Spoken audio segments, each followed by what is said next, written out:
You're listening to Geekcast Radio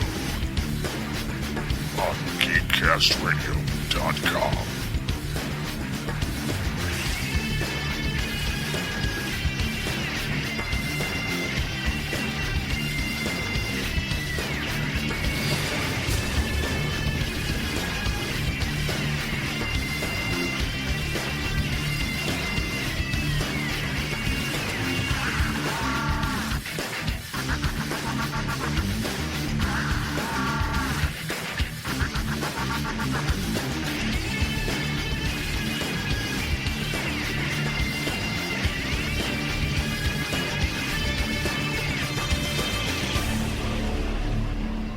And now, your hosts, Steve Megatron Phillips and Mike TFG1 Blanchard. This is Geekcast Radio, Episode 4, the iPhone discussion. My name is TFG1 Mike, and I am joined by Jeff Farina, Bill Stebbins, and Mobile Mike. Hey, guys. What's going on, man? Oh, What's up? It's going. This is an episode I've been wanting to do for a while. This will be an all iPhone discussion. So what's been going on with you guys this week? I guess, Bill, you can go first if you like. Well, I'm currently on vacation from my day job, so I've been hanging out with the family. We went to an amusement park yesterday and worked around the house today, getting ready for the holidays. So we're having a good time. Christmas in July? Really? Yeah, we went to Holiday World. Yeah. Christmas, 4th of July, Halloween. They got it all up there. It's a great park. Yeah. I went there probably about 10 years ago. I'm sure it's changed a lot since then. It's a lot better, yeah. And free soda. They've always had free soda, though, haven't they? I don't know. That's always been their gimmick. So what else is going on with you? Did you buy anything new this week? No, I think I've pretty much exhausted my gadget funds for a little while anyway. Yeah. I've been looking at the GS and I just can't bring myself to pull the trigger. Really? Yeah, until I can sling over 3G, I just can't get myself to buy one. I gave up Sling for a year when I got the iPhone going from Windows Mobile, and I kind of hate to give it up again to go to the GS because I'm not normally around Wi-Fi unless I'm at home, and then I'll just turn on the television. So it would be kind of a disappointment not to be able to use it over 3G. Yeah. So what's been going on with you, Jeff, this past week? Not too much, to be honest. Did the simulcast last night. Same old, just kind of been hanging out. Big weekend this weekend, as Bill stated, so just kind of getting prepped for that, building up the steel liver. Yeah, steel liver. Steel liver, as soon as you turn 21, none of us saw you for like 2.5 weeks. Hey, that's the only way to do it. It's the only way to do it. What about you, Mike? What's been going on with you? Same old, man. Just doing the Gadget Gurus and iPhone Docked and working. Yeah, you guys need one feed for all the iPhone shows. Yeah, well, what I started doing was just putting, since iPhone Docked, we've been having some trouble with the RSS feed, the iTunes feed. I'm just going to start lumping them in with my Gadget Gurus on my iTunes feed, and then I think Jay is just going to host the files, so that way they all show up just on one big feed. Yeah, I think, and I've said this to you before, it's up to you guys, it's whatever you want to do, but if you check out FeedBurner, I think they host the files as well, and I think it's all free, because that's what all our shows are through, is FeedBurner. But I'm not sure, I don't know. So I guess we're going to go ahead and get into the general topics. The first on the list is the iPhone beginnings, and what I want us to discuss in this is how each of us, what was our first cell phone, how many cell phones did we have until we got the ever impressive iPhone, and I guess I'll let you go first, Bill. Oh, cool.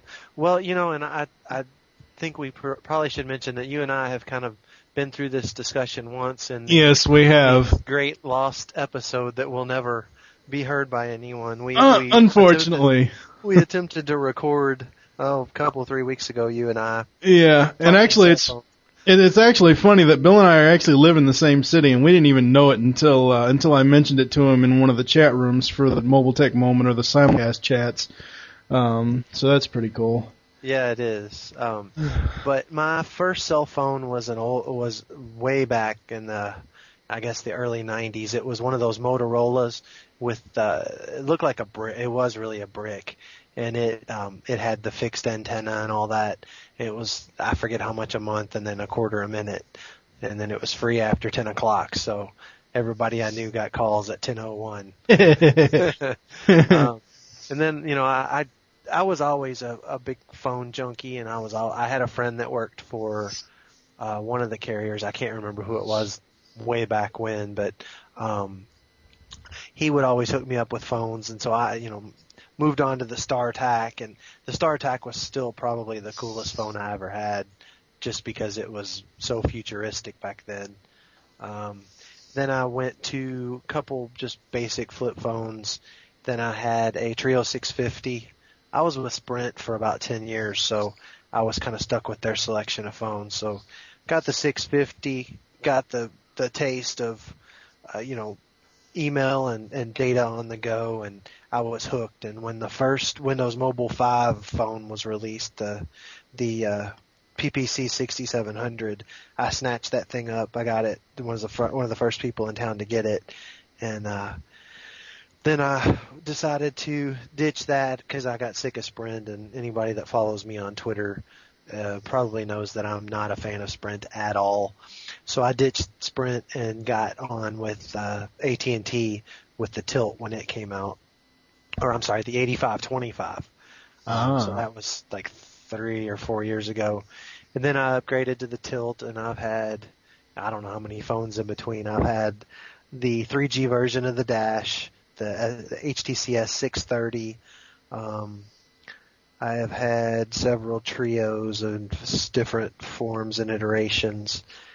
And then, I used to go back and forth with the guys when I was a huge Windows Mobile fan. I still am to some extent, but spent a lot of time at XDA developers and flashing custom ROMs, and really enjoyed all that. It's very geeky, but at some point I got tired of having to reload everything every couple of days, and even once I had a system down, it still took a couple hours each time. And so I was watching when the iPhone 3G came out. I wasn't interested in the original iPhone because there weren't really any cool things you could do with it out of the box, and the lack of 3G really turned me off. But when the 3G was getting ready to come out, I was driving to Florida on a family trip, and my wife was reading the blogs to me as we're driving down, because I'm thinking, if they release this thing now, we're going to pull over somewhere and I'm going to go get one. If you can imagine, van full of kids and me driving, and my wife, okay, now Engadget is saying, it's like, oh gosh. That's awesome. But anyway, and they, that was last year, so they didn't release it for, I think, like a month after. And I waited until there was a jailbreak, and then one night I went and picked one up. And we were supposed to, they were recording the Mobility Today podcast that night. And so I got home at, I don't know, right as they were recording, and Jay Doss was going, we always sparred back and forth, Windows Mobile, iPhone. And I said something about my new iPhone, and he's like, what? No, check my Twitter feed and see where I posted from. And he's like, oh my gosh, is that from a friend's phone? And I was like, no, it's mine. And, the moment that I picked that thing up and started using it, I thought, oh my gosh, there is no way I can go back to that Windows Mobile phone.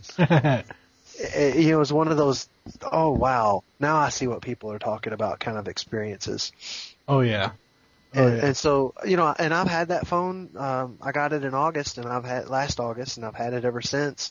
And I've picked up some other phones. I still have my Tilt, but pretty much, the iPhone is the closest I can come to being able to be independent if I go on the road for work or anything without having to take the laptop everywhere I go. Yeah. It's still missing a little bit of functionality, but it's really close. Yeah. What about you? Or do you have anything else to say about it, No, Bill? I'll say so. Sorry for my long diatribe. No, but, no, it's all right. That's all right. It's no big deal. That is my Wait. is my journey to where I am today. And, Yeah. and, you know, hopefully I can still stay with Windows on my desktop. I have a Mac too now. Michael Mann keeps trying to convert me completely, but I'm not all the way sold yet. Yeah, we here at the Geekcast Radio Network are not opposed to 2, 3, 4-hour episodes. On my very first podcast that I started, the Transformers Generation 1 podcast, my episode about the Transformers 1986 movie ran 3 hours and 58 minutes long. So Wow, that is nerdy. Yeah, exactly. So why don't we go next to Jeff? Okay. Where did you start in your cell phone history? Well, mine isn't as thorough as yours, or at least as long as yours. For all you guys, I am kind of the youngin of the group, even though I know I'm close to Mike Floyo's age. I'd say I didn't get my first phone until I was 16 because, mind you, this was at least in this area, you didn't get a phone until you were, until you had a car, because then it was an issue. If you broke down, you needed to have a cell phone, so on and so forth. So I got a Samsung flip phone. I can't remember the model. For some reason, I just blanked out on it. It was with Verizon Wireless. I had that phone for a year. Then I got the Motorola Razr, the V3. That was back when everyone had to have it. I held on to the Razr for actually about a year and a half, 2 years, believe it or not. From there, I got the the Envy with Verizon. Yeah.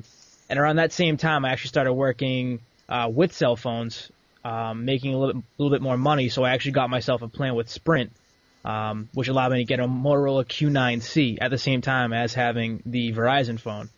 After using the Q9C for about a month or two, it was kind of frustrating to use that phone, to be honest. I went to the HTC Mogul, the Sprint Mogul, which was the slide-out phone with the PDA. Mm-hmm. Nice phone. I held on to that one for a little bit. From there, I kind of downgraded to the Palm Centro, just because I wanted a phone that was, Windows Mobile was kind of getting tiring for me. I needed a phone, being in college, being on the go all the time.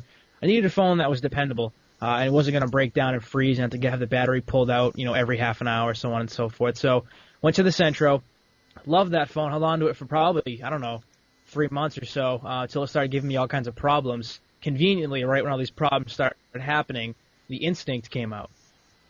So I swapped out the Centro and got the Samsung Instinct, which was good for about the 2 weeks. This phone was out until the iPhone came out, the iPhone 3G, that is. I had to have the 3G. I got the 3G the day after it came out. I walked into my Apple store and they had it. I was very, very, very lucky. Signed up for a 3G and I had a Sprint phone, my iPhone 3G, and my Verizon phone all at the same time. Canceled the Sprint and took the Verizon number to AT&T. So now I only have one phone, and I had the 3G for a year. Now I have a 3GS, which I got, I want to say, the fourth day. It was the Tuesday after it came out, so the fifth day, fourth, whatever it may be. Yeah.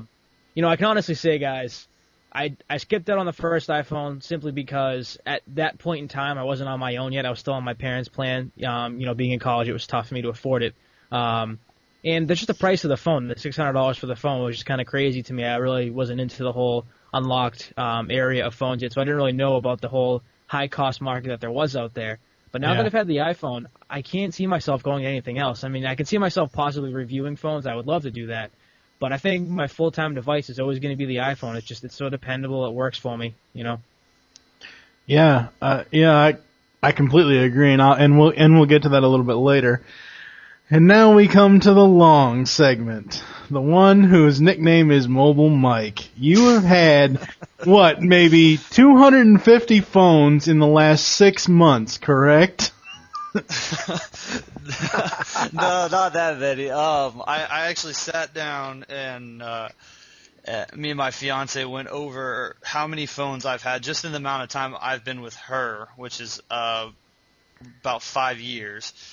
And it was like in the 50s or something. Basically, divided it by months, it came out to like 1.3 phones every month. So I'm definitely not going to go into my list of phones that I've had, but he definitely lives up to his nickname, doesn't he?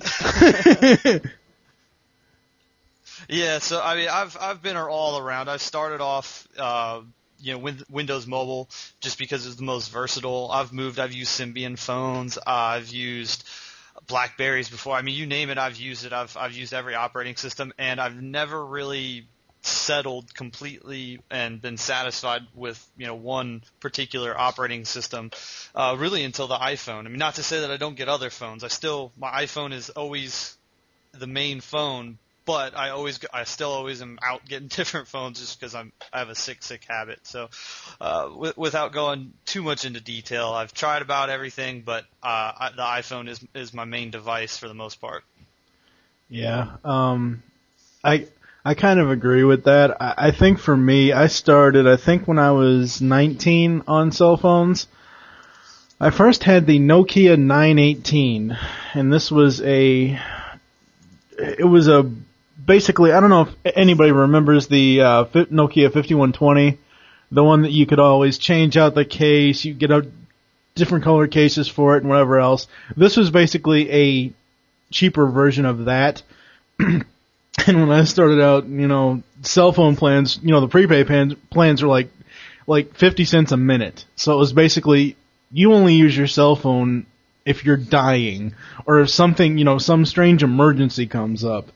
And then I went to the Nokia 5120, the 5190, I believe it was I think it was the 3595 or something from Nokia. Pretty much I was a Nokia guy. That's the only cell phone I wanted was Nokia's. I wasn't really into flip phones until I actually saw the Samsung Sync, which was the singular sync when AT&T was singular. So I got that and I liked that. It was my first flip phone. I liked it a lot. And then of course the iPhone.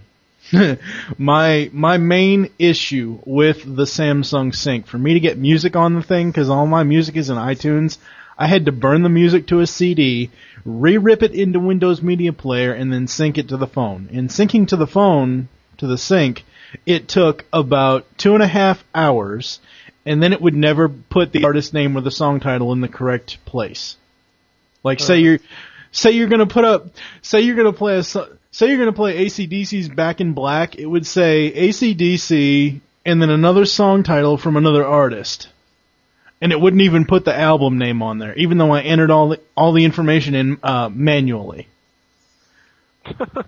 So that's great. Yeah, exactly. It sucked. It just sucked. And I heard about the iPhone. I'm like, oh, cool. The only reason why I originally got the original 2G one was I wanted everything all in one. And that's basically what iPhone is. It's everything all in one. You have your music, your pictures, your, applications were just starting to become big, and obviously they're huge now.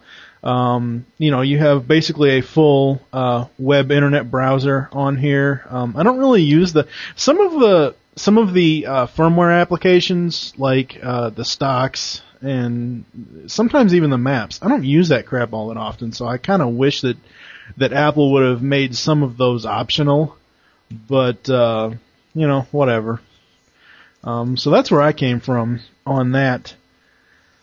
And I think we're going to go into our first break really quick, because that was pretty much the first. Actually, no, I think we can go to the next topic, which is the most favorite or least favorite things about the iPhone. I'll start with you this time, Jeff. You can start wherever you want. Most favorite or least favorite? Let's do least favorite first. Cool. Why not? I'm gonna say only, and as these guys and as you guys, I should say, come up with more things. I'm sure I'll be like, oh yeah, I missed that. But the two that come right to my mind, right off the bat, one of them isn't actually the iPhone's fault. It's AT&T's fault. MMS, obviously, we all know that. But the other one is actually Apple and the iPhone's fault, and that's Flash Video in Safari. I really wish we had Flash, just so I could do everything with this phone. I wouldn't have to worry about having a laptop. I could truly do everything. Except Hulu. Except Hulu. Well, maybe NBC or Universal or somebody will come out with a Hulu app. You never know. We're hoping, but right now they're blocking everybody else, and that sucks. No PS3, no Skyfire. Well, I guess that just goes to show you what idiots NBC and Universal are. Very true. And what's your most favorite, Jeff?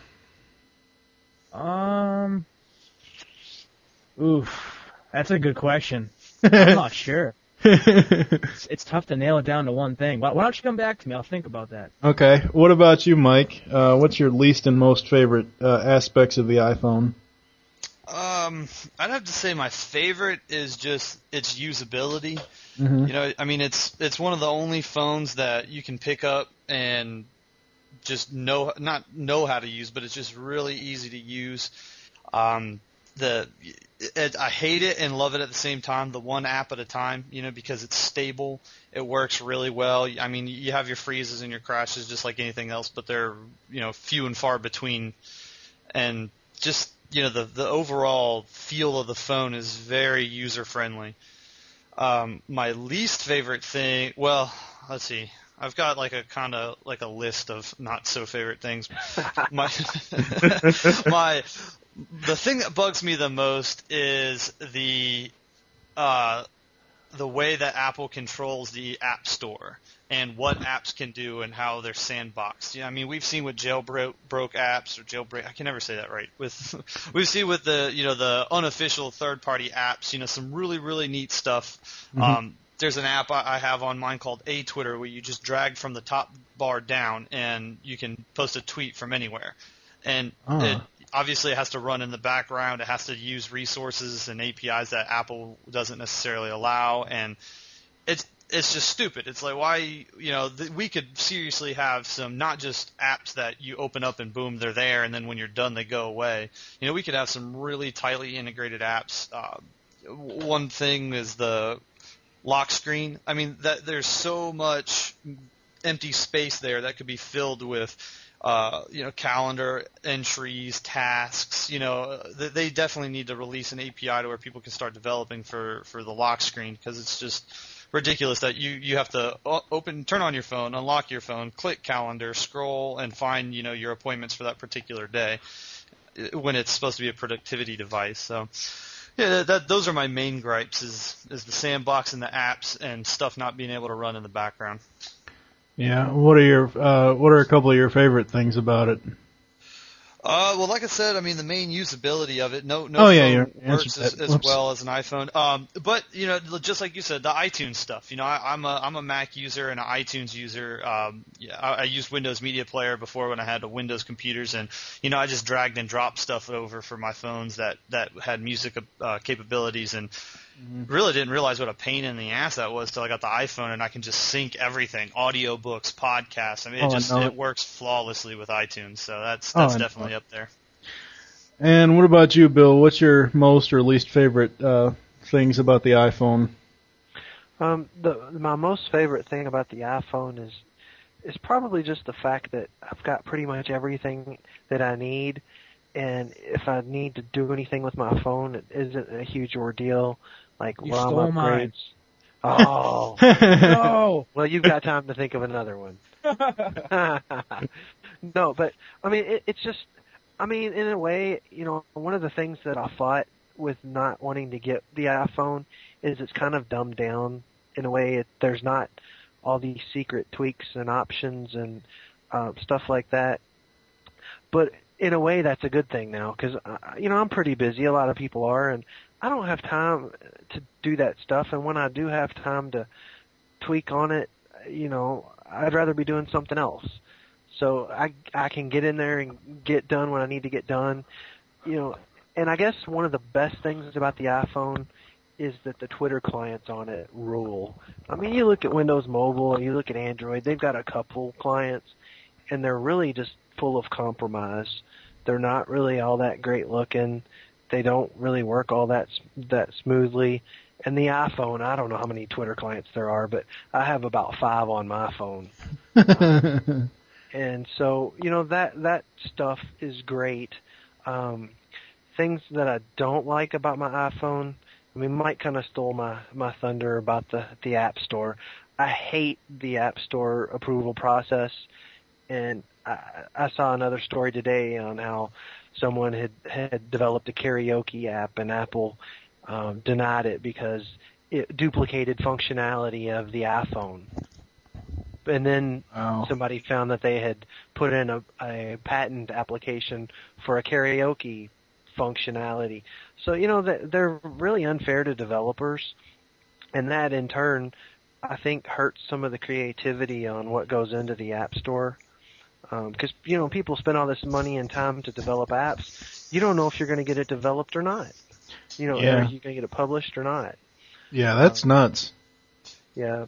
The other thing that I really don't like about the iPhone is that Apple pretty much controls everything with it. Down to you can't even change out the flipping battery.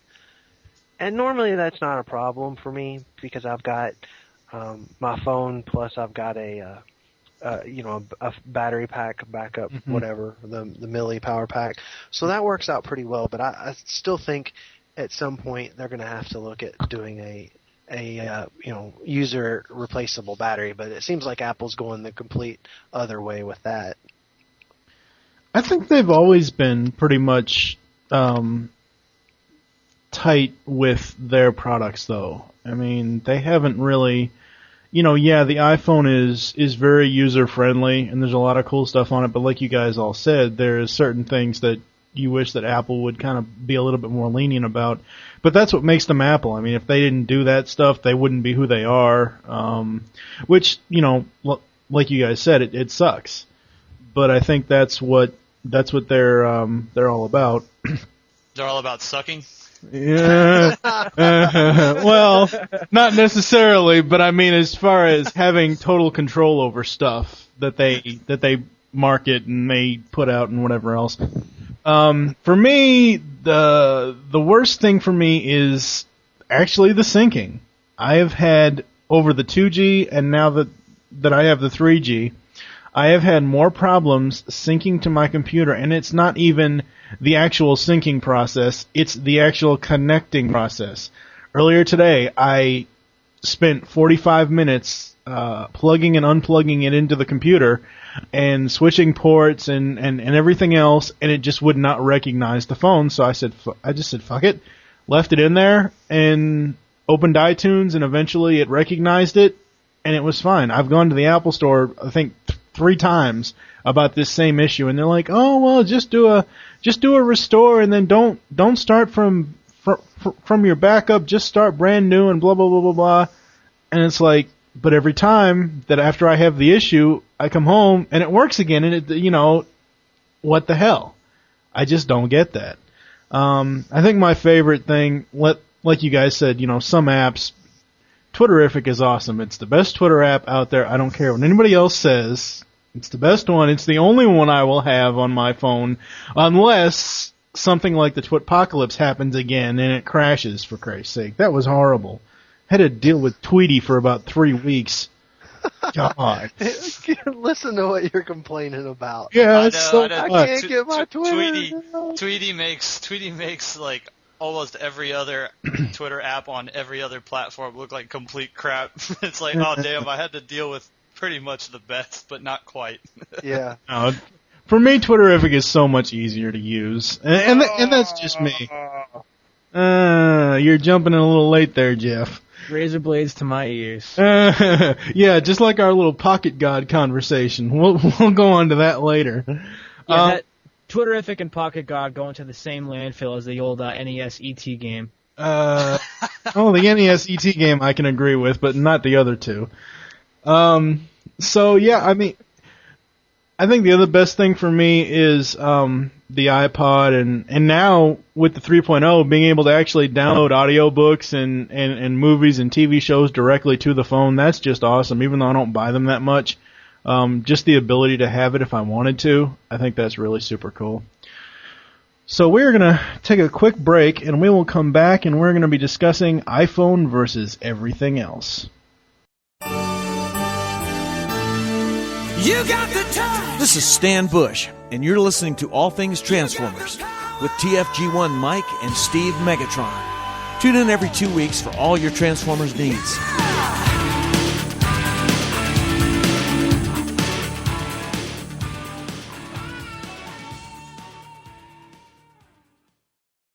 We're back, and the next topic on my list is iPhone versus everything else. Basically, there is an iPhone killer.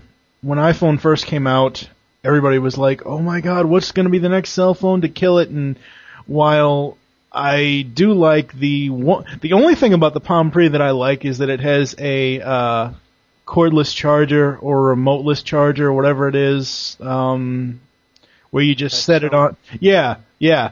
Where you just set it down and you just leave it and you don't have to plug anything in. I think that's super cool. But even the Pre can't keep up with this thing. I mean, what do you guys think? I don't have Agreed. any first-hand experience on the Pre, so I'll tell you which one I'm super interested in is the HTC Hero. Mm-hmm. Me too. That may be the first sexy. Android phone that really catches my eye and gets me to buy it. I handled the Magic, that HTC Magic up on Rogers when I was up in Toronto, And, it's a sexy phone. So the Hero looks even better. It's bigger screen. Billy, and you know what's funny about that, Bill? When I was talking about how I got away from, paying all the money for phones and stuff like that, but I wouldn't mind reviewing them, what I actually visualized in my head was the HTC Magic. Hero, Yeah. I'm sorry. It's a great looking device. The fact that they have those widgets out there, they have a Twitter widget, they have you name it for widgets. Awesome. Yep. Yeah, I mean, I don't, when iPhone first came out, I mean, it was, the original, the 2G. It wasn't I understand Apple wanting to be super secretive about their new devices and stuff like that, or new products. But, something this popular and something that people have been waiting for God knows how long, why wouldn't you at least have a display model at Consumer Electronics Show or E3 or something? I mean, I know E3 is, video game stuff, but I mean, CES is all kinds of computer stuff. And yeah, I know Apple has their own events, which now have been cut down to 2 a year, or now 1 a year. Whenever they call it. Yeah, really. Yeah, really. Whenever the hell they feel like doing one, basically. But I mean, I just think that they kind of screwed up on the advertising on the first one when it first came out, because it's like going into a China shop. You can look, but don't touch anything else. I don't know. I think that I don't think there will be an iPhone killer. I mean, if they keep improving it, and the only reason why I was going to upgrade to 3GS, which I didn't, unfortunately, yet, was the camera stuff, the video, the the additional megapixels and stuff like that. As far as some of the 3.0 updates, Spotlight Search, I don't even use it. I mean, I'm sure it's good for some people. But, if I want to find something in my iPod, I just go to the iPod. I mean, I do like the fact that they put the search bar in almost every firmware application that they have, like YouTube and iPod and Mail and all that stuff. That's cool. But what's the point of Spotlight Search at all? When you can just go into the application and there's already a search bar there. Well, I tell you, the idea behind universal search is really good. It just needs to be integrated more. I mean, it works really, really well on the Pre. Even on the Pre, there's still things that I wish that it had. But like searching for stuff in Mail. Mm-hmm. If you like trying to find an old message that you archived 6 months ago and you're looking for something, you can find it. The other thing that I do is I try out a lot of apps, so I'll get like 4 or 5 pages worth of apps that I don't use, and then you just start typing, the name of the app, and boom, you don't have to sit there and flick through, 9 pages, because the iPhone's organizer, or the way it's organized with your icons is for some people it might work, but for when you come from Windows Mobile and you're used to being able to stick stuff in folders and have stuff, neatly labeled and whatnot on your home screen, 12 pages of applications is a freaking mess. So universal search definitely helps narrow down that kind of thing. But it just needs to be integrated better and be able to do more stuff, and I'm sure they will. Yeah, what do you guys think? Bill or Jeff, whoever wants to go first. Bill, go for it. Go ahead, Jeff. No, go for it. Co-host war. Do what? Co-host war. Well, I didn't really understand the how cool the search piece was going to be until I got my Mac and realized, that was a carryover from the Mac. Oh. So there's a thing in there. You just basically it's the same type of deal. It works really well for me because I've got a lot, like Mike said, I've got a lot of apps. But two, if I'm trying to find a contact, I've got quite a few contacts. Sometimes it's easier just to start typing than to click contacts, and then it saves me some key presses. So yeah, I can understand that. That. What about you, Jeff? Yeah, I agree. The search function is great. Let's see, I can go into it right now and just type in anything I want. I like the fact that it'll also pull up my email for me. I don't have to go into my email and search from there. It's pretty cool. Yeah. All right. I guess unless we have any more thoughts on iPhone versus everything else, we can move on to the next topic, which is jailbroken versus unjailbroken. Now, I'm the type of person that, especially with iPhone, because I want the warranty, I want because I actually have an iPhone plan, and I want the AppleCare and all that stuff. I don't get the whole point of jailbreaking an iPhone. So maybe you guys, whoever wants to go first, can explain that to me, because I just don't get it. Other than the fact that you may not be on an iPhone plan. Well, I mean, for me, I'm on an iPhone plan, but there are things that the iPhone is not allowed to do that I need it to do. The biggest being, I want to be able to watch my Sling player over 3G, and Apple, in their infinite wisdom, said, no, you can't do that. And so some cool hacker said, oh, yes, you can, here. And bam, there it is. What is Sling Player? Because I hear you guys talking about it all the time, and I don't know what it is. Is it like YouTube or something? No, there is a piece of hardware that sits on my network at home, and it's hooked up to in this case, it's hooked up to my TiVo. And it broadcasts the video out wherever I am. So I can pull up live television on my phone. I can control my TiVo. I can watch television. I can pretty much do whatever I want to do without sitting in front of the TV. And one of the reasons that's so handy for me is because downstairs in my basement I have a projector, and there are times where I want to set something to record on the TiVo, or I want to check something, and I really don't want to go through and fire up the projector and then do what I need to do and turn it right back off, because that's not really something you want to do with projector. So I just pull it up on my phone, and bam, I can do it. Another handy thing is I've got one upstairs. I can check whenever I want and see what my kids are watching. So if I'm not at home and they're with the babysitter or whatever, and they're watching something I don't want them to watch, then I know exactly what's going on. So it's basically for parents who want to spy on their kids. Well, not to say that that's a bad thing. I'm just saying that's basically what you use it for. Sure. No, I mean, but also, say I've got to go to a birthday party or something, and there's a NASCAR race on, and I really want to watch it. Yeah. Well, I go to the birthday party, and I sit in the corner, and I watch the NASCAR race on my phone. It's awesome.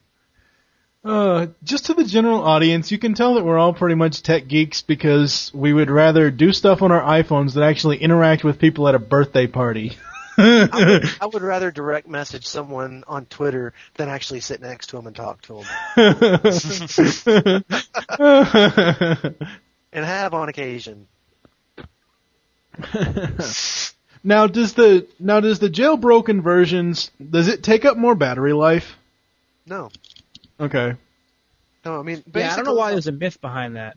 Well, you know what? I think there's some that do, like IntelliSync was that one that ran on the home screen, and since it was running in the background the entire time, it really tanked battery. I don't use that. I mean, I tank my battery anyway just because I use it so much. But I mean, I always charge it before I go to bed, and the next morning, it's fine for that day. Yeah, I'd say 9 out of the 10 jailbroken apps aren't going to have any effect on your battery at all, unless the ones that, specifically run in the background or that are, pulling down data constantly. And I should probably run through kind of what I don't use that much as far as jailbroken software, but the stuff that I do use is very useful. I use something called Status Notifier.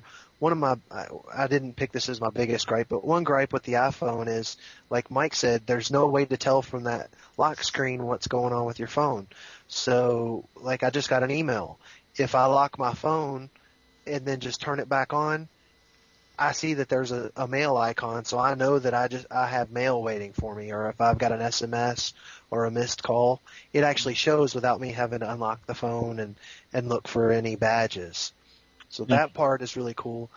There's a backgrounder app that lets you run apps in the background. So if I'm listening to Last.fm or Pandora and I want to, go to YouTube or Google Maps or something like that, it'll keep playing in the background. One of the coolest things that I've found recently, Cycorder is a video recorder app for the 3G. Mm-hmm. There is something, an app called Pixel Pipe. And what Pixel Pipe is designed to do is to allow the 3GS to upload videos and photos. You can send them to YouTube or whatever. And someone actually has a hack for that lets you upload videos from Cycorder to YouTube on your 3G. So I'm actually able to take video and then upload it to my YouTube account, even though I don't have a 3GS. But I bet you don't have the cool editing features, though. No. Well, that, and I believe Cycorder only records in half the frames per second that the 3GS does. Oh, I agree. But I could be wrong. Yeah, and for me it's a compromise. I mean, I would rather get half the frames per second on the video recording and still be able to do some of the other things you can't yet do on the 3GS. So, at some point I'll upgrade to the 3GS, but for now, the jailbroken 3G is working fine for me. I think by this time next year, whenever I'm eligible to upgrade at the lower cost, I think they'll probably have a new phone by then. So at this point, I might as well just wait all around for upgrades. Yeah, I'm not due for another one until April of next year, so by then I'll just have to wait. Yeah. What about you, Jeff? What are your opinions on the jailbroken versus unjailbroken? I've used both. Obviously, I used the jailbroken.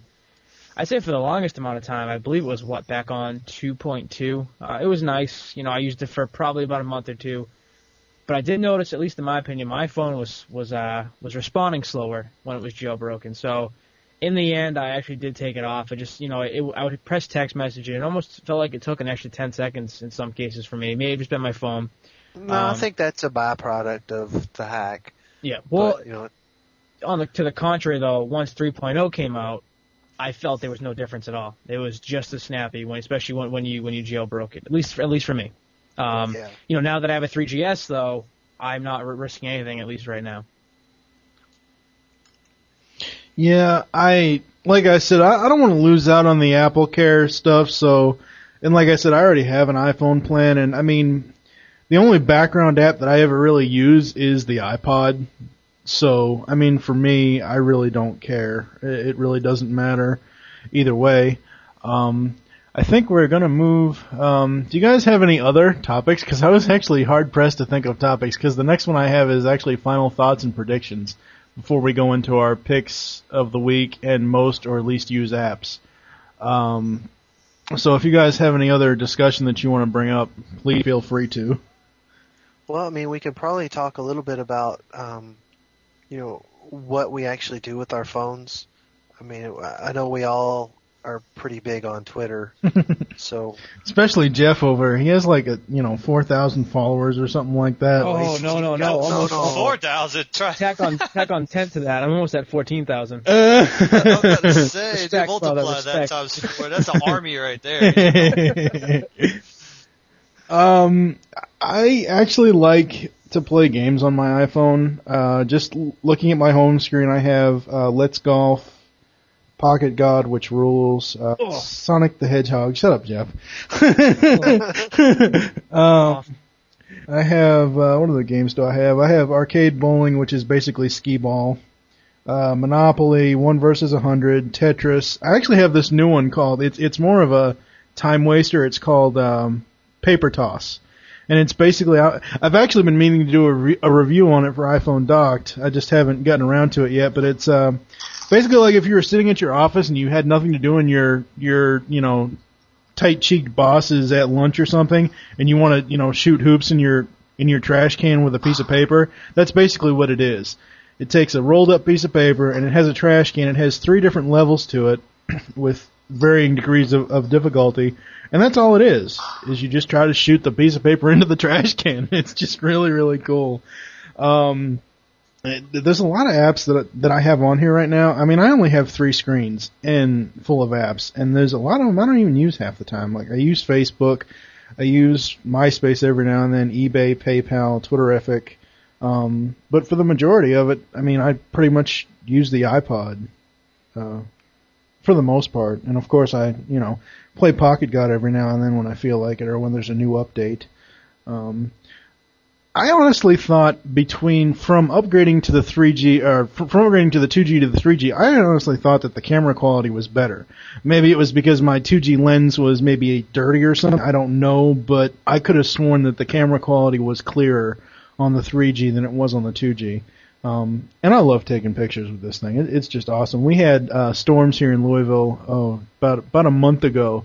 There was like 2 straight nights where it just rained solid, and of course every time it rains here, half the time afterwards we get a green sky. Don't ask me why. I have no idea. But I had The LSD. No, it's not the LSD. That would be purple sky. The sky is melting. Yes. So I pulled up my blinds, and because I have like one of these big picture windows in front of my desk in my living room, so I pulled up my blinds and I took a picture of the courtyard, and it came out crystal clear through the window. So I think the camera quality just on the 3G itself, besides 3GS and having video, I think it's actually improved. Obviously before they did the 3.2 or 3.0 megapixel camera for the 3GS. I don't know. What do you guys think? I use mine primarily for the iPod, web browsing, and Twitter for the most part. And my calendar. Do I like it for my calendar? Not really. I really like the way the calendar looks, like the calendar application and the agenda view. I hate that it takes 9 steps to find the calendar and get into it. When it's, I compare it to something like, Windows Mobile or even Android now that has a calendar widget you can slap on the front. I do a ton of text messaging, which I really do like the new landscape keyboard. I guess it's not new for me and Jeff because we're special, but Yeah. but I think I really, really like the soft keyboard on the iPhone. I mean, I've used a lot of different keyboards on a lot of different phones, and even going up against a hardware keyboard, that keyboard to me is probably one of the best, if not the best. So I do a lot of typing. Yeah, I tried the landscape keyboard, and I don't know, it wasn't. I like the portrait better, but that's just me. What about you, Jeff? What do you most use yours for? Pretty much, honestly, everything that Mike just said. I do a lot of texting. Calendar, I'd say not as much as Mike does, but I do use it. A lot of browsing, a lot of Twitter. Tweety to be exact. That's what I use as of right now. Ooh. And then phone calls. Tweety does load the fastest, so that's why I use it. Yeah, you're one of those types of people that has to have it right then and there, which I am too on most things, but Twitterific, it only takes maybe 2 or 3 seconds to refresh, so. Hey, well, when you're as popular guy as I am on Twitter, you need those seconds. Yeah. What about you, Bill? I use mine obviously for Twitter. I use it a lot for RSS. I've got probably, 40 or 50 news feeds that I keep up with. So I'm reading those all day long, and I use a program called NetNewsWire, and that syncs with NewsGator online. So if I read the news feeds on my desktop, then that's synced with my phone, so I don't have to read feeds twice. So really, really like that. Yeah, that's very, very cool. As I said before, obviously I do a lot of Twittering. I check my email every now and then. I use the iPod. Actually, the iPod takes up probably the majority of my battery life between that and Twitter. And of course, games. I wish they would put some of the other Sonic the Hedgehog games on, because the first one kind of sucks. But, well, on iPhone it sucks, just because the controls are really weird. So I guess we're going to go into our predictions, our final thoughts for iPhone. I'm hoping that there's going to be more improvements to the camera. I think I actually said to you, Mike, a while ago, I wish that the actual calendar app for iPhone would integrate years and dates, because, like, say you enter in somebody's birthday. Now, I haven't done this recently, but say you enter in somebody's birthday. Every other phone I've had says, okay, what day, what month, day, and year were they born? And as each upcoming birthday, like, say, my mom's birthday is November 23rd of this year, so she turns whatever age, and then the following year, it would tell me what the next age she's going to turn. Well, with the calendar on iPhone, it doesn't do that. It just says that, oh yeah, this is this person's birthday. And I was hoping that they would do that with 3.0, but they didn't. So what are your all's predictions or thoughts on the future of iPhone?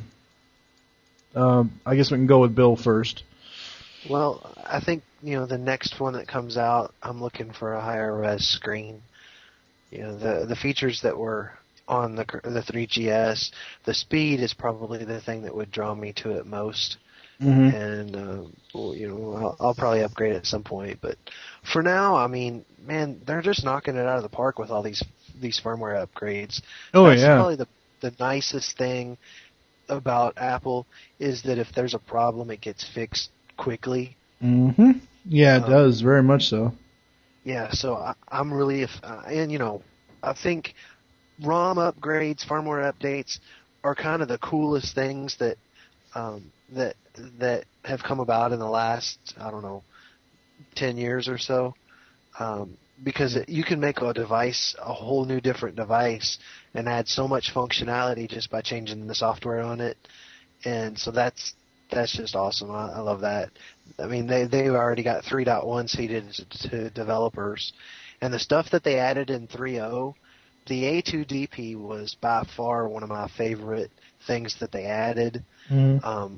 I've had a Bluetooth car kit in my car for, a couple of years now, and I couldn't use it with the iPhone, but now when I get in the car, my phone automatically connects. I can take phone calls in my car kit, or I can play audio and use my Bluetooth headset to have a conversation at the same time.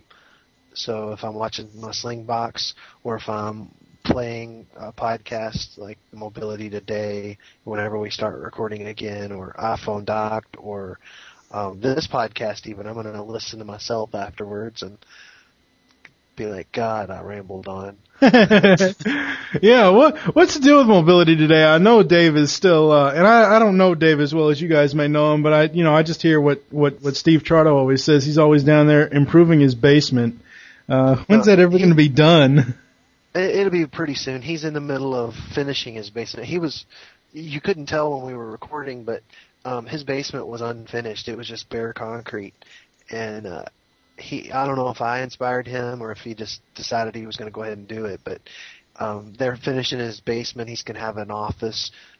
He works from home, so yeah, that'll be great. And while that's all done, I mean, I certainly couldn't podcast and do all that stuff if I had to do it upstairs, because with kids running around and a wife, clanging dishes together and stuff, it would be almost impossible. So he decided to just take a hiatus until that was all done. And he'd been going for quite a long. I know it's over a year that he's been back at it. So I think he just needed a break.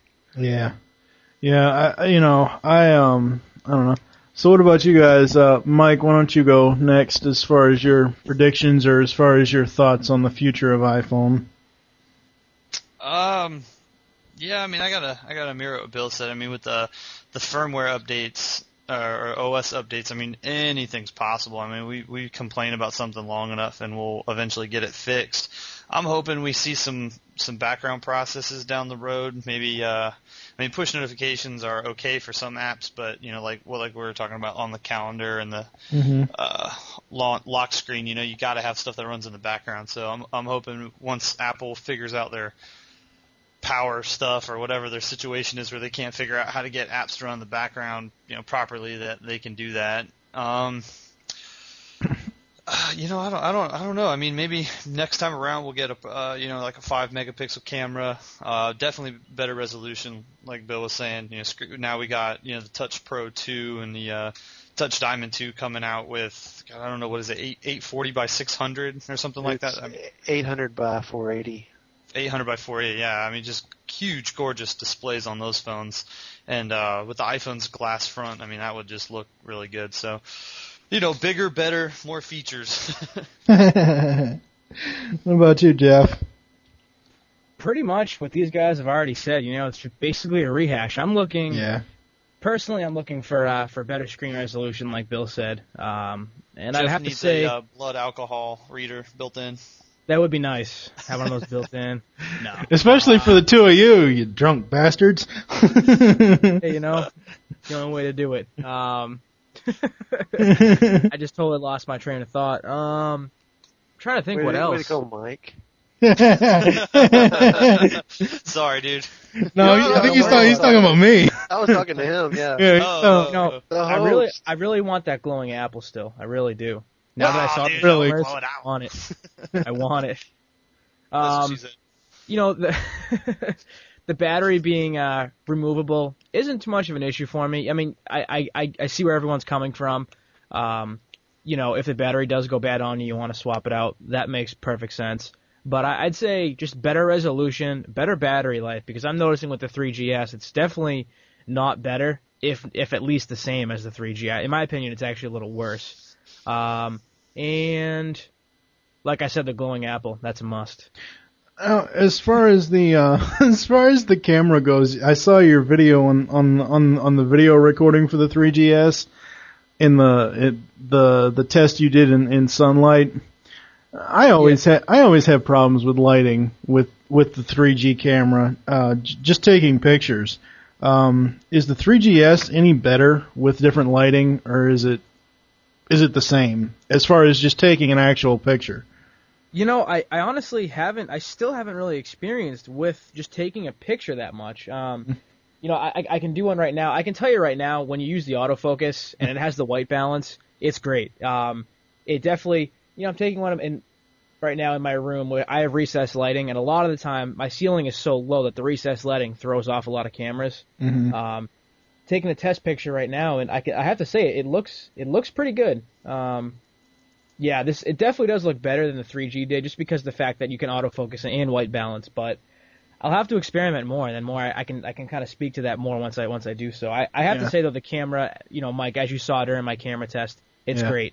You know, I stuck the phone out the window and focused it on the cliffs, and then came back, and it was almost instant. Yeah.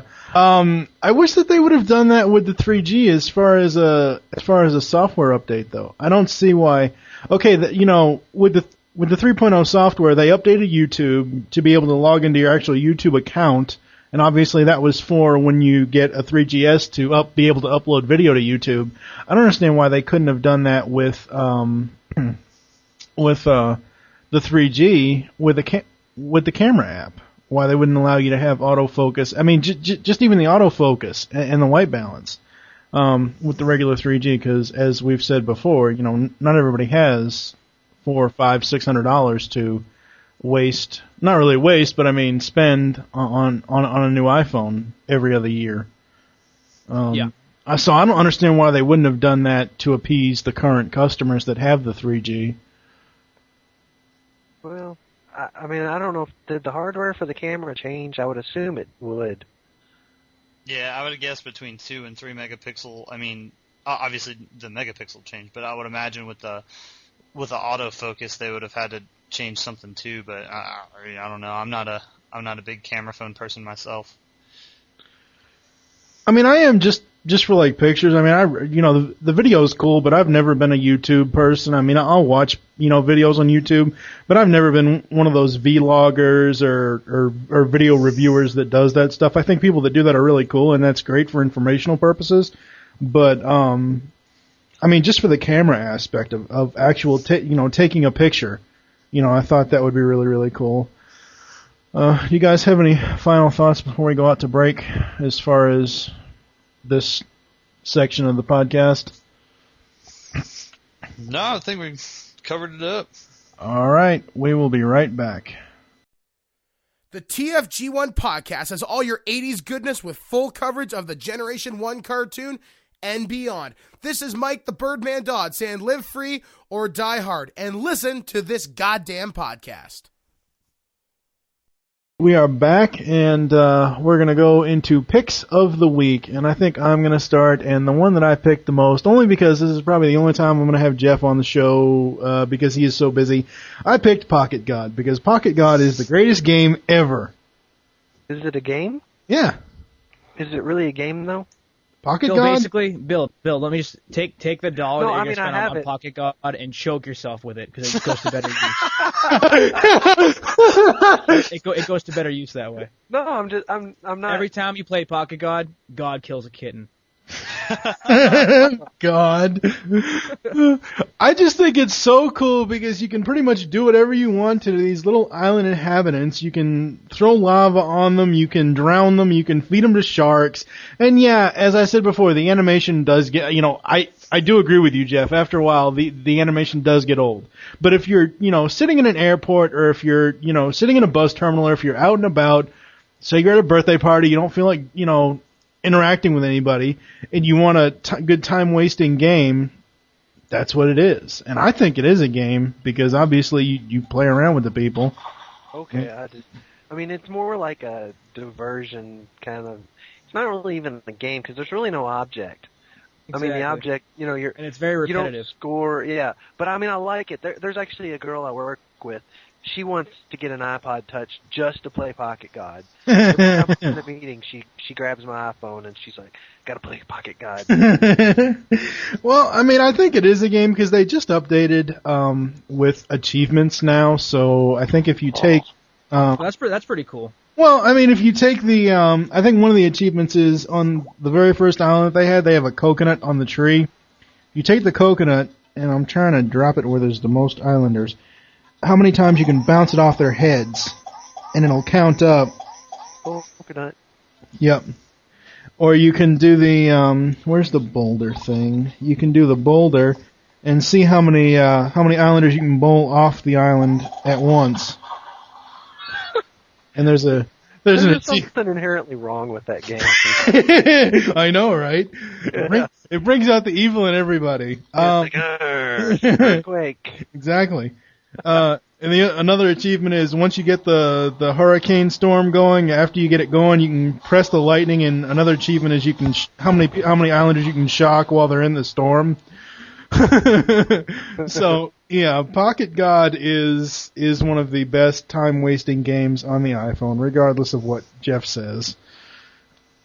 Choke yourself with that dollar. Donate that dollar to some charity. It goes to better use that way. Support single moms. Oh my God, that's so funny. Did I say that out loud? Yes, you did. And we don't do that much editing here at Geekcast Radio, so that will be on the show. I don't care. My wife won't listen. Yeah, give me that dollar instead of buying Pocket God. I can give you my PayPal email address if you want. No, that's all right. Bill, what's your pick of the week? Pick of the week. My pick of the week is actually an iPhone accessory. Okay. From a seller called a company called Minisuit, and they're fairly new. I found them on eBay, but I was looking for a case that was similar to the Setio Inno case, which I have and I really like. However, the problem with that case is, and maybe it's not a problem for some people, they have a big cutout where the Apple logo is. So it's got a nice case to cover up your phone and keep it all protected, and there was a big hole cut out. And I'm like, I don't want people to see that I've got this big shiny chrome apple. So anyway, Mini Suit has a case that's fairly similar, but it covers the entire phone on the back. It's a slider case, and it was $7 shipped. So it's a really nice case. I bought one for my wife in pink. I got myself one in like this, it's almost red, like the Blackjack 2 red. Looks really, really cool. So that's my pick of the week.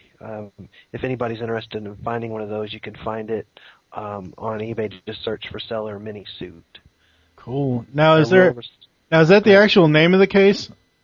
It says Myvazoo on the back. So I don't really know what the name of the case is. Oh. I just searched for a hard shell case for the iPhone 3G, and that's what came up. And I tell you, man, for $7 shipped, and they come in like 3 days. I already have like 3 of them. I don't have a problem or anything. Yes, you do, Bill. Don't lie. Since he brought up a case, I know this is kind of on topic, kind of off topic. How do you guys feel hard shells versus either soft cases or leather cases? I know, Jeff, in your review of the Echo View, you said you're not one for leather cases, but I mean, just from hard shell to soft shell, what do you guys prefer? I'm hard shell all the way. Yeah. No case. No case. Naked. Well, I mean, I've always been that way, though. I've always, half the reason I get phones is, not anymore, but before, when hardware was so important, aesthetics was huge, getting it smaller, getting it this way, or, doing this or that. So, I've always just not had a case or like a pouch, like a what I put my iPhone in is a little leather hip pouch when I'm at work because I put it on my belt. But other than that, I put a screen protector on the front of those bad boys and it just goes in the pocket. Cool. Yeah, What's I'm your a pocket? What's your pick, Mike? God, you know what? I really don't. I guess my pick for this week, for what I've been doing new this week, is the jailbreak. I haven't had my iPhone jailbroken in quite some time, and I've got to say I'm really, really impressed with the way the developers have put together the Cydia and the Icy app. And I mean, they've even got where developers can make paid versions, and you can pay them through PayPal. And they've turned something that was kind of rinky-dink and hackerish into something that's like you don't want to have an iPhone unless it's jailbroken with some of these applications. So that's going to be my pick of the week. Now, is that the Ultra Snow? Yeah. That's the Ultra Snow for the 3G. I don't have a 3GS because I am in the Resistance Army. Yeah, the Ultra Snow is really just it's a hack that allows you to unlock your phone to use with another SIM. Okay. So it's kind of another, and really it's just another app that you're loading. Right, but that's right. Yeah, you're right. It's quick, or is it Quick Phone or Ponage that Quick Phone. Both a Red Snow or whatever. There's a bunch of them. Yeah. Ponage Tool's what I use. That's okay. I just looked at it on my desktop. Yeah, you're right, Bill. I'm sorry. Thanks. No, that's fine. I just we're educating Mike. We're going to get him to jailbreak at some point. No, never. So worth it, dude. Wrong. It took a guy at work that asked me everything. Like when this dude talks to me, my answer is Google. Because he asked me everything. How do I encode this? What app do you use for this? Da da da da da. It's like he can't figure out stuff for himself. And he jailbroke his iPhone before I did mine, his iPhone 3G. And so if he can do it, trust me, you can do it. And it doesn't hurt anything. It's so easy. You doesn't can't void your phone. Warranty. Nothing. All It's you so do is simple. restore it. I mean, Yeah, just restore it. Save it. Just save a backup, and you're good to go. Yeah. Yeah. I don't need it. I won't use it. That's the thing. I mean, unless I can like fully customize the background image of the home screens, I would never use it. Well, I know you can, but I mean, I don't know. I just never use it. All right. And come on, live a little. No. It won't break. All the cool kids are doing it. And since he usually has to take a lot of time to think about what he's going to pick, Jeff is last. Oh, hey, I've been ready since we started for this. Yeah, okay. Oh, I have. This one was actually brought to light last night on the Mobile Tech Moment podcast by David Ciccone. This is the one. It's called Kill Pocket God. I'm just kidding. Okay. It's a new website. It's actually the website address is iphone.akamai.com, and Akamai is spelled Akamai. And basically, what this is what David showed me. You can watch live TV on this website, and you can also watch recorded TV. They basically put up all kinds of on-demand channels for you to watch.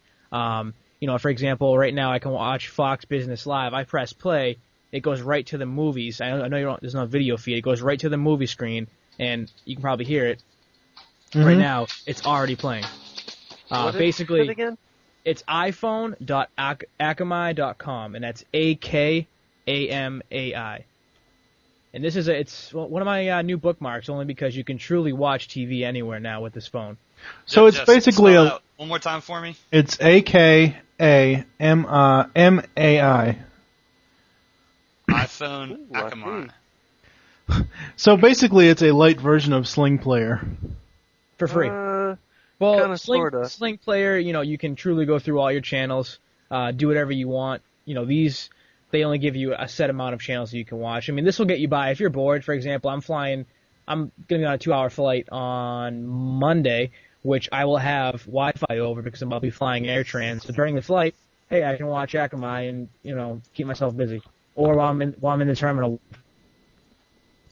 Cool. Awesome. Cool. All right, we're going to move on to our, most and least used applications. Bill, why don't you go first? All right. Well, my most used application, you're going to love this, Twitterific. Yeah. That is just kind of my.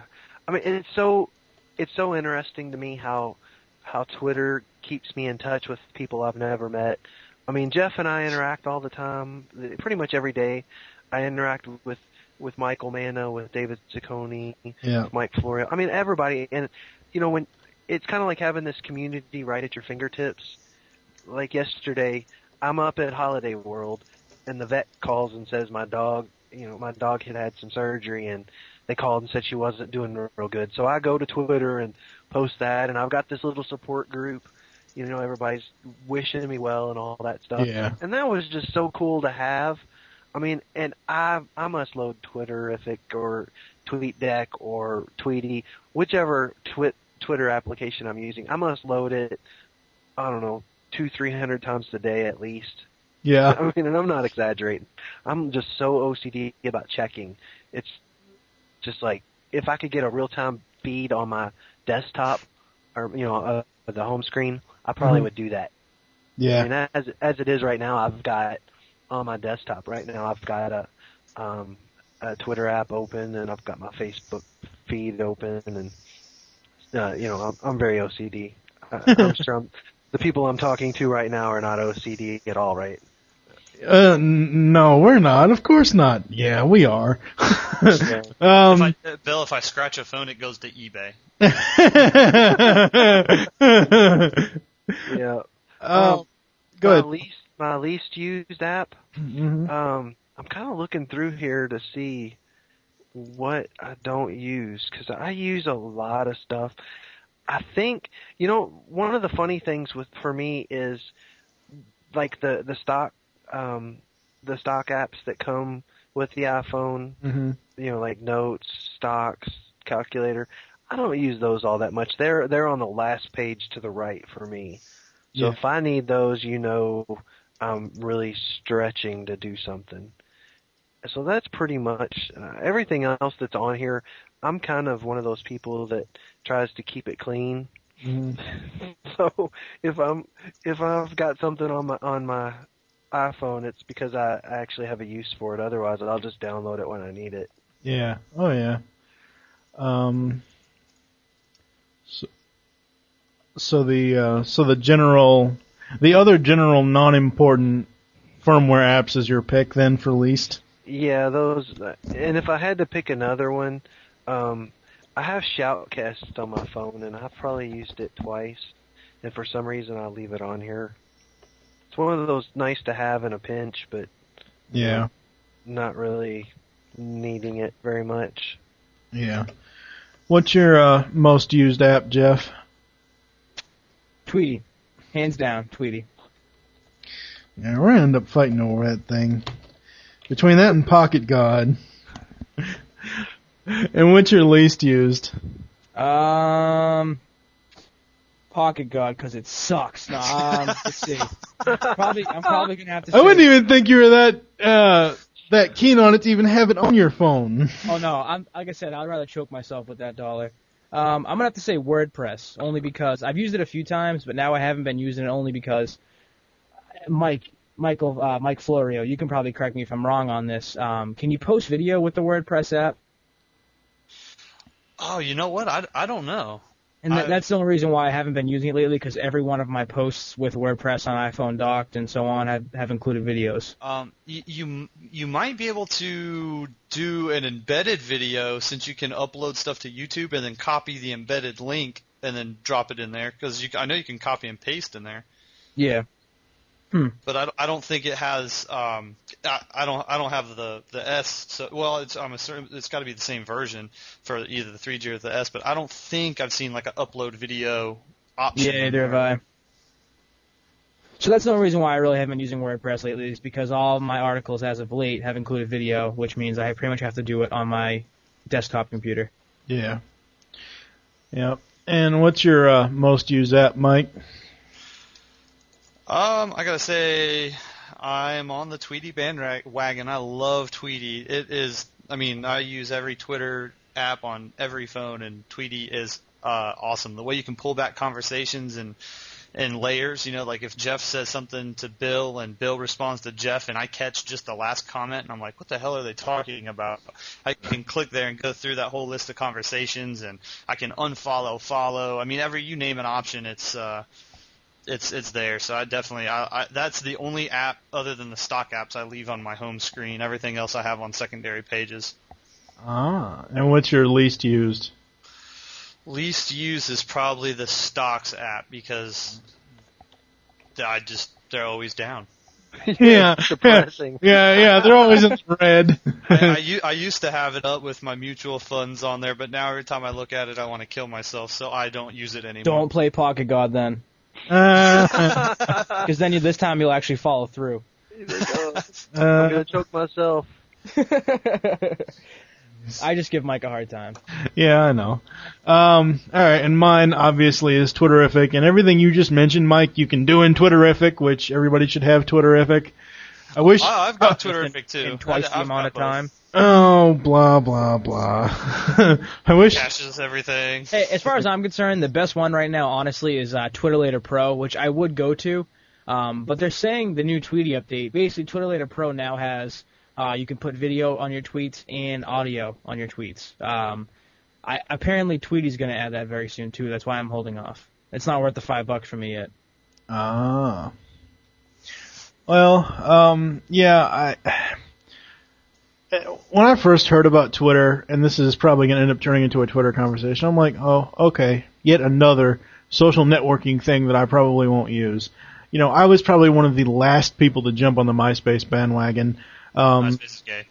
I don't use MySpace. I only have it just to keep up with some of my favorite bands, because it's basically become a artist website. It's basically what it's become for artists and bands to update their fans on crap like that, you know, new albums or whatever. But, you know, when I first heard about Twitter, I'm like, okay, what is this? I'm like, oh, crap. And then Facebook, I joined that just because my high school reunion is supposed to be sometime this year. I don't know when.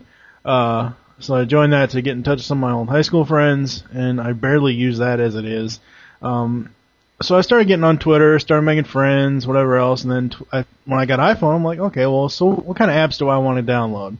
So I heard somebody talking about Twitterific. Well, I got the free version. There was like an ad every 10 tweets. I'm like, okay, no. So eventually I had, at the time it was $10, now it's $4, which it sucks for the rest of us that got it at the $10 price. I got the premium version of Twitterific, and ever since the 2.0 update I have not looked back, other than that brief 3-week period where it was down. 3 weeks? It wasn't 3 weeks, plus. Yes, it was. It was. Oh, okay, man. I totally missed this. I conveniently timed my my falling into a ditch with a bottle of Jack so I'd have to experience this. Okay, maybe I'm exaggerating on 3 weeks, but it felt like it was 3 weeks. Damn it! it was like a week and a half. It was not that. It was like 4 or 5 days. Yeah, it was like a week and a half or something. Oh, you're crazy. Yeah, well, and then I have to agree with you guys. Other than Jeff, as far as because I don't use WordPress on the iPhone, but as far as the non-general firmware apps like stocks and maps, I don't go anywhere. Why the hell would I want to use maps? I mean, unless I need to find a restaurant that I don't know where it is, I don't use any of that stuff. The notes one I will use only because I tried Evernote and it's just. I like it, but it's not something that I would use all the time. And if I just need to jot something down real quick, I just prefer using the notes application that came with the phone. So I guess we're going to move on to our closing thoughts. Do you guys have any final thoughts or any final discussion you want to bring up before we close out the show? No, I'm good on my side. Yeah, we've kind of hit everything today. Yeah, we've kind of covered everything, and surprisingly, even though as soon as I say this, I bet my computer's gonna fuck up, but we've actually gone through a whole episode without my computer making any problems. Yeah, don't even start.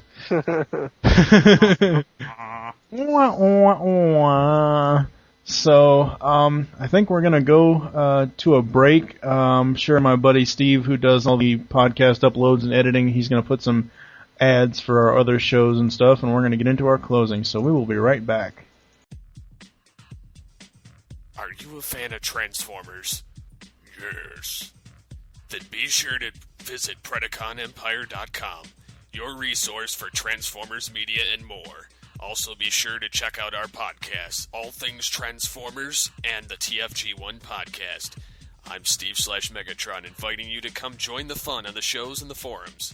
So be sure to visit PredaconEmpire.com for all your Transformers needs. Enter now. Well, we are back, and we're going to go into the closing. I would like to thank Bill, Jeff, and Mobile Mike for joining me on this episode. We were supposed to get this done, but due to scheduling conflicts, we couldn't, so it's nice that we actually got to do it. Why don't you guys give out your Twitter information? Bill, you can go first. All right, I'm at twitter.com/URPREY. That's your prey. You can also find me at billstebbins.com, or you can see me over at mobilitytoday.com, and I do the simulcast with the Mobile Tech Moment and T4 show every Wednesday night at 9 o'clock. We broadcast that live on Ustream. Yes, we do. Or yes, you guys do.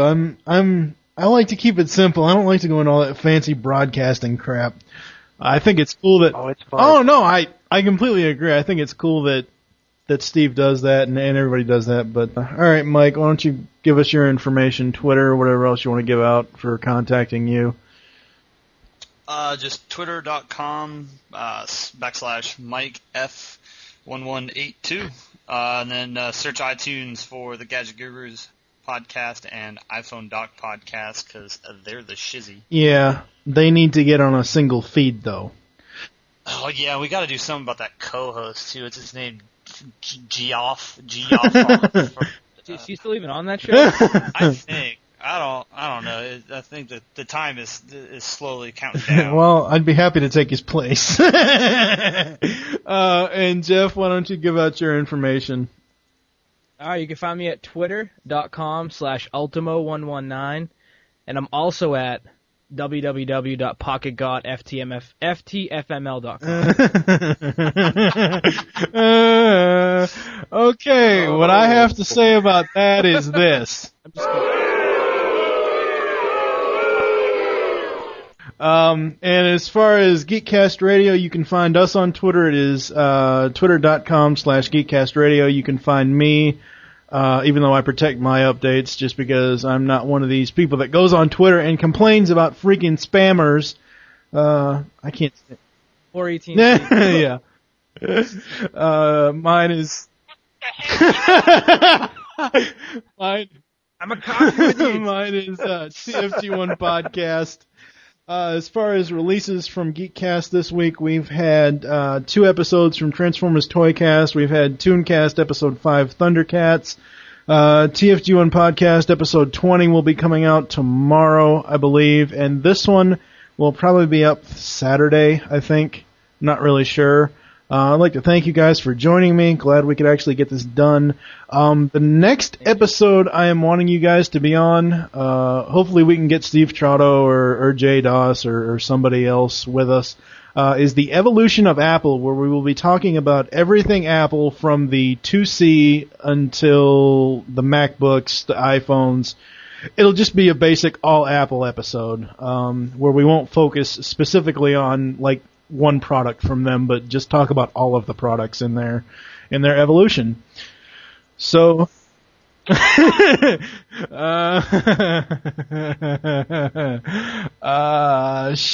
up. You smug son of a...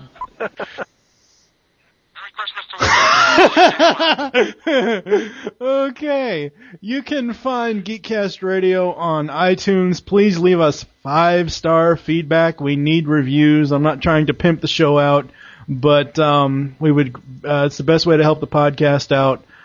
And we are out of here. So I'm going to leave us with, I believe, this one. In that case, I say it is survival of the fittest.